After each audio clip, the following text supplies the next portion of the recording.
It was a very hot summer night.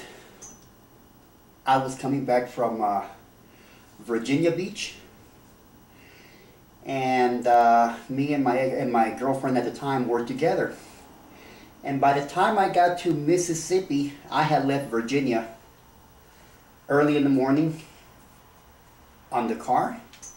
By the time I got to Mississippi, Highway 59, it was already about maybe close to midnight or maybe 1 in the morning. And Highway 59 in eastern Mississippi is very, very lonely. You just have the Highway 59 with the traffic going that way and the traffic coming this way. And you got tall trees on both sides and nothing else. Maybe you may have a little rest area or a little mom and pop gas station every 15-20 miles. But in between, there is nothing. As I drove that night, and I was tired. Keep in mind, I was on the road since the morning from the state of Virginia, Norfolk. And my girlfriend was already asleep, and her little boy in the back seat, you know. And me, because I'm a night person, I have, I didn't have a problem, staying awake.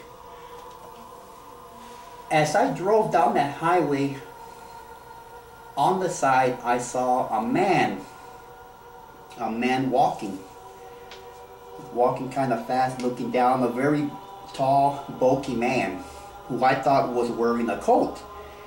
And I said, why in the hell, what is he doing here, first of all?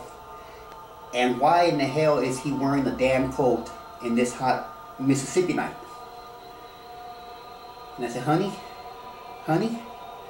I saw a man walking on lonely. I need to help him. She said, are you crazy? I said, no, honey, I am not going to offer him a ride. I am going to give him some money so that way as soon as he gets to the next town, he can get a room or buy himself a nice hot meal or whatever. So I put the car in reverse, making sure that, I won't get hit. I was probably already about 2,000 feet ahead of him, but I was going in reverse. And he was closer to the woods. He wasn't actually on the shoulder of the highway. He was on the woods. And I stopped the car, and he stopped. He looks at me, and I noticed a bad smell. And my eyes were trying to adjust to the darkness of the night. I said, sir, I would like to offer you some money, sir, so that way you can rent a room on the next town. And he looks at me, and I realized I was not looking at a man. He made a loud screeching sound that even today my ears hurt. And then he ran to the woods.